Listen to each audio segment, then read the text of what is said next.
and it's big because there's big money to be had if you come in with at least 5 horses in these stakes races that we have this weekend. You can win on upwards of 50 grand if you're one of the trainers that has at least 5 runners combined in stakes races. So who are the trainers that are going to have the best chance of getting that $50,000? Look, it's a numbers game, right? The more quantity that you have, the more of a chance to earn some points. Brittany Russell has the most starters over the, 6 today and 8 tomorrow. I think 14 stakes races. She's going to have 8 chances. Look, if you get 5th, you get a point. If you get a win, you get 10 points, something in between. Steve Asmussen, I think, is probably the favorite to win this bonus. But Brendan Walsh is going to be a little bit of a sleeper because he brought in 7 runners. Never count out Dwayne Lucas. He's got some big prices, but he usually shows up on Preakness weekend. Graham Motion 6. Safi Joseph Jr.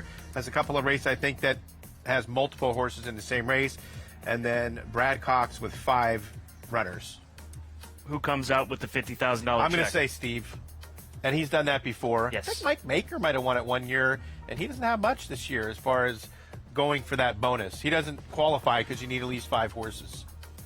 Here's a look at Steve Asmussen's, the Hall of Famer's, opportunities in the stakes races this weekend. 4 today, with the biggest opportunity arguably coming in the Black Eyed Susan with Runnin' and Gunnin', and of course the very one stakes with Accomplished Girl, who's a morning line favorite at 3-1.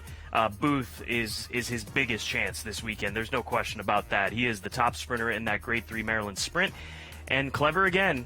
He's got a big chance to give Steve Asmussen his 3rd win in the Preakness Stakes tomorrow.